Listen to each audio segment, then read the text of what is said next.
Olá, então meu nome é Lígia, eu sou mãe de 6. Então tenho uma vasta experiência aí com essa parte de educação, tenho especializações também na área, é uma grande paixão minha e trabalho atualmente com orientação parental. Hoje eu vou falar um pouquinho sobre sono do bebê, né? E o assunto que eu escolhi para tratar com vocês é um desafio que uma boa parte das mães enfrentam, que é a privação de sono à noite, né? Um bebê que não dorme à noite.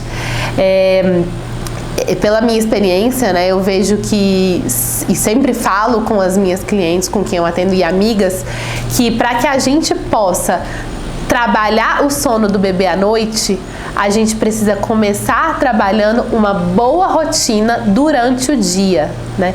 Uma boa rotina, ela atende às necessidades básicas do bebê, né? E gera segurança no bebê, porque gera previsibilidade, né? O bebê vai aprendendo que sempre vem uma coisa depois da outra.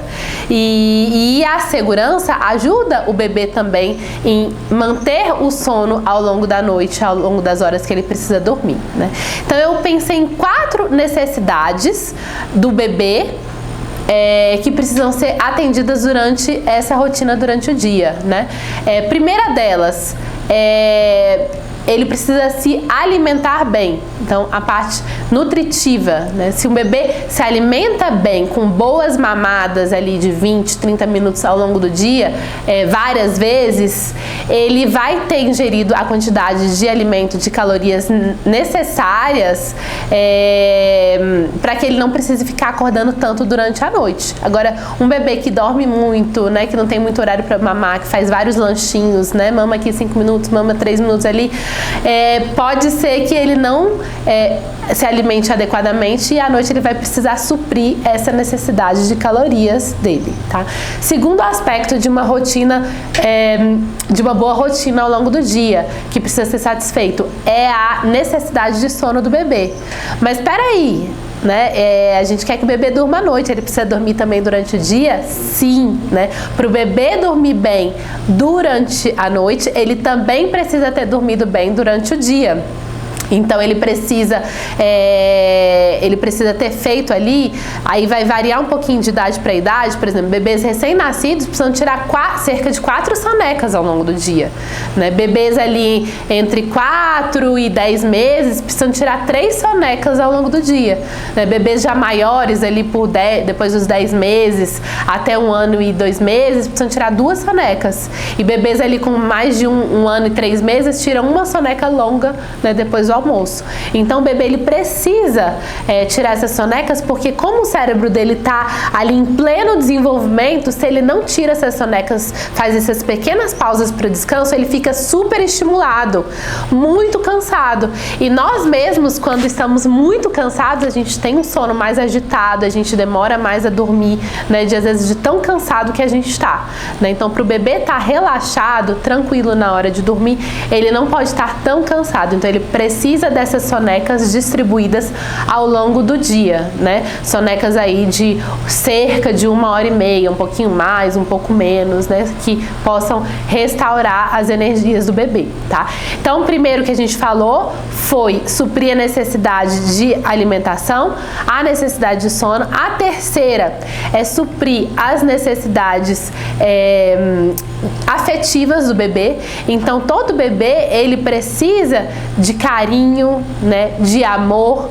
Então, se o bebê não recebe, não tem alguém que cuide dele com amor, com carinho, que converse com ele, né, que cuide dele, é um bebê que vai se sentir inseguro, né? Então, e muitas vezes as pais e mães que estão o dia inteiro ausentes, que às vezes não sabem direito como o bebê é cuidado ao longo do dia, esse pode ser um sinal de alerta, né? Às vezes o bebê ele tá inseguro, né, por conta da ausência e porque o cuidador ao longo do dia não está passando essa segurança para ele, tá?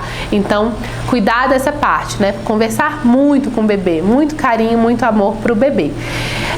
O quarto aspecto de uma boa rotina são as atividades. Então, entre Depois que o bebê acorda, o bebê fez uma boa mamada, né? Aí ele vai ter ali um momento de atividade, um momento que ele vai estar tranquilo, vai ser o melhor momento dele, porque você vai ter um bebê descansado e um bebê alimentado. Então você pode estimular o seu bebê, colocar no chão, num tapete de atividades, levar para passear de carrinho ao ar livre, né? Se é um bebê que engatinha, retirar os perigos do ambiente, deixar ele livre para que ele possa explorar, né? Colocar ele no chão, esse bebê num tapete, né? Num lugar limpo, seguro. Então, esse tipo de atividade vai ajudar ali no desenvolvimento do bebê, né? E também vai dar uma cansadinha nele, para que ele esteja pronto, preparado para a próxima soneca, né? Sempre muito cuidado para que não seja oferecido telas para um bebê, né? Então a Sociedade Brasileira de Pediatria só recomenda o uso de telas depois dos 2 anos. Então telas não é uma atividade, né, celular, videozinho, não é uma atividade recomendada para um bebê, tá bom? Então olha, a gente suprindo essas 4 necessidades do bebê numa rotina estruturada ao longo do dia, né? Então o bebê dorme, o bebê se alimenta, mama, o bebê faz alguma atividade e depois o bebê é encaminhado novamente para a próxima soneca. Se a gente tem essa estrutura ao longo do dia, é muito mais fácil que o bebê tenha uma boa noite de sono, tá? Então, né, bola aí uma boa rotina ao longo do dia para o seu bebê, que eu tenho certeza que vai melhorar muito o sono dele durante a noite.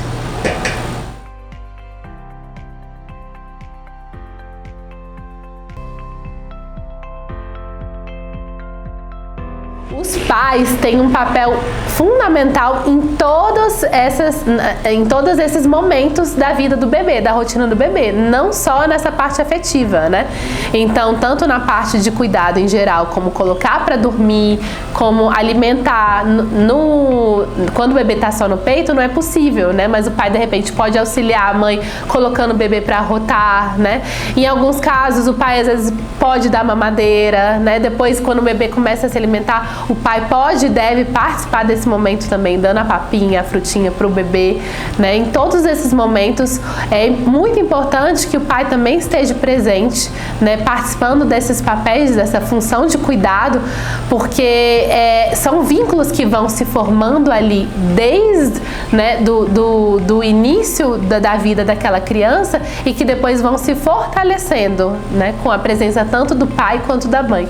Essa presença é importante não só para o bebê, mas para o próprio pai, né? Para que ele descubra também o que é a paternidade, né? Para a mulher é muito natural, porque ela gestou ali ao longo de 9 meses, ela carregou o bebê, né? Todo o corpo dela muda em função da chegada do bebê. O homem, ele precisa descobrir, né, o que é ser pai, participando ativamente desses processos.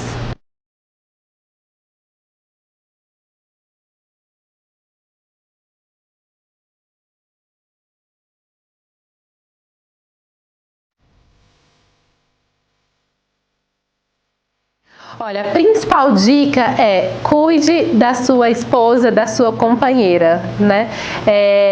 Tenha paciência, porque é um período de muitas transformações e muita novidade aí para a mulher.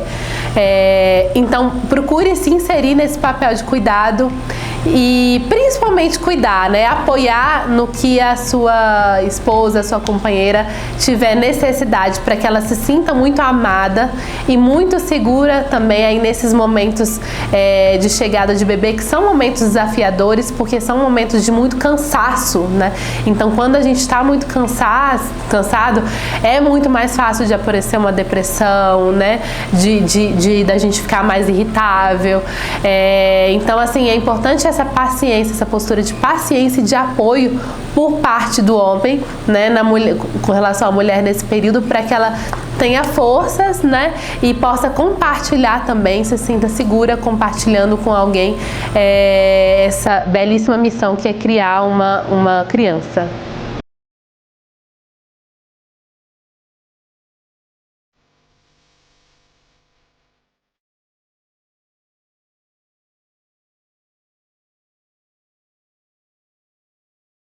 Com certeza, a última foi a mais tranquila com relação a vários aspectos, porque eu sempre digo que o desafiador é o desconhecido.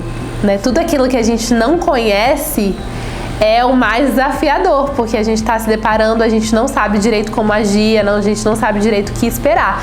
Depois, quando a gente vai conhecendo, sabendo como lidar, tudo vai ficando mais fácil, né? No sexto filho, no segundo, no terceiro, no quarto, tudo já é muito mais fácil, porque muitas das características de cada período a gente já conhece, já sabe como lidar, já sabe mais ou menos, já vai ganhando até mais, já tem mais experiência, né?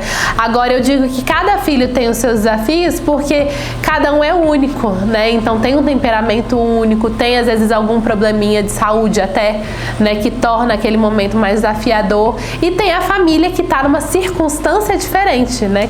Com a chegada de cada filho, a família vive uma circunstância diferente, que pode tornar mais ou menos desafiadora a chegada desse bebê.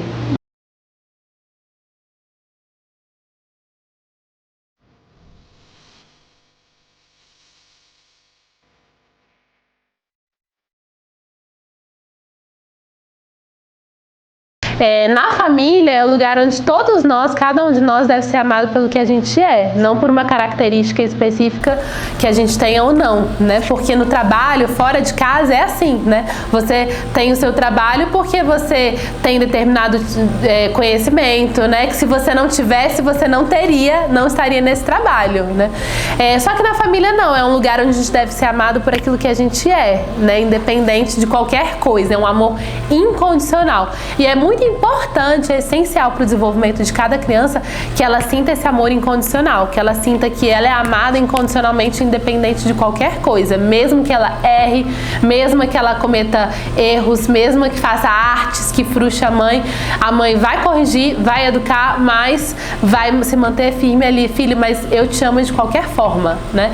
E dentro disso que você falou, né, muitas vezes dessa demonstração de diferenças no amor dentro de casa, é muito importante que os pais se realmente tomem cuidado e se preocupem em não demonstrar qualquer tipo de predileção, né? Os filhos são iguais e merecem da mesma forma o nosso amor. O que não quer dizer que a gente não tenha mais afinidade com um filho ou com o outro. Pode existir sim mais afinidade, mas que eles não percebam, né? Que os outros não percebam, que a gente não deixa que deixa negócio, e nem mais de mim quem mais buscar.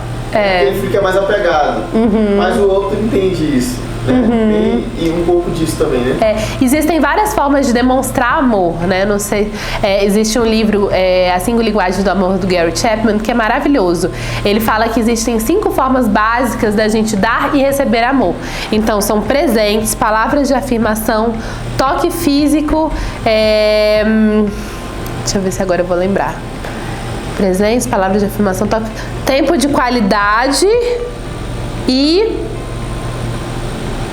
esqueci a última, se eu lembrar até o final. O que isso quer dizer, né? Que cada criança e cada um de nós tem uma linguagem preferencial de amor. E a gente, no processo de conhecimento de cada filho, a gente precisa descobrir e aprender qual é a forma daquele filho se sentir amado, né? Porque muitas vezes a gente se sente amado, de repente, tendo tempo de qualidade com o nosso marido, com nossos filhos, só que às vezes para aquela criança a linguagem principal é palavras de afirmação, né? Você pode até estar ali presente com ela, ao lado dela, fazer passeios, mas ela não se sente amada se você não dá um elogio, né? Não dá uma palavra de afirmação, um carinho, né, com as palavras. Então isso faz parte do processo de conhecimento de cada filho, para que a gente possa amá-lo da maneira como ele precisa ser amado, né? E isso todos eles precisam, faz parte da nossa missão de pais, né? Descobrir quem é cada filho, né, e amá-lo da maneira como ele precisa ser amado e educá-lo, né, da forma como ele precisa ser educado.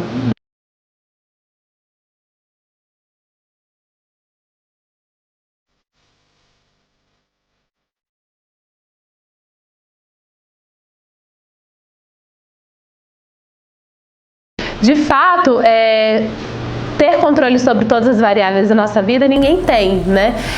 Mas ao mesmo tempo nós somos inteligentes. A gente pode usar a nossa inteligência para avaliar se é conveniente ou não ter um filho naquele momento, né? E eu sempre considerei como um aspecto fundamental eu estar bem com meu esposo, né? E estar bem emocionalmente, né? Porque às vezes uma mãe com, sei lá, deprimida, com depressão, pensando em ter outro filho, né? Pode pensar, mas primeiro vai cuidar de si, né? Vai cuidar de estar bem, para estar bem para a criança. Então esses foram os dois aspectos, porque outros aspectos, de fato, a gente não tem muito controle, né? Ao longo da nossa vida. Então varia muito. Quando a gente decidiu ter o nosso primeiro filho, demorou um pouquinho a vir, né? E depois veio. E eu era muito nova, eu tinha 22 para 23 anos, meu marido também, né? Inclusive estava ainda fazendo a monografia da faculdade. Consegui terminar minha monografia grávida, né? E colei grau grávida, inclusive. E me preparei mesmo estudando, né? Conversando com pessoas que já tinham mais experiência, né? Fazendo lista de enxoval com amigas que já tinham mais experiência, pegando dicas de livro também com outras amigas. Então, comprei livros, li, né? Estudei, quebrei a cabeça, né? Tive as minhas surpresas, né? Porque o meu primeiro filho nasceu com fissura labial e fenda palatina, que é o lábio leporino, né? Então tive essa surpresa no meio da gestação. Que foi aquilo que você falava, né? Então ele teve que passar por cirurgia ali com 3, 4 meses, com outra cirurgia ali com 1 ano, né? Então, mas tudo isso a gente acolhe, né? Porque é uma pessoa, né? Outro ser humano. Então, se a gente tem em conta quanto vale a nossa própria vida, a gente vai também dar muito valor nessa vida que está chegando, se preparando da melhor forma possível, né? Mas sabendo que a gente está aprendendo também, né? E se desculpando, porque cometemos sim muitos erros, porque somos todos falhos, né? Mas o mais importante é que a gente aprenda com os nossos erros.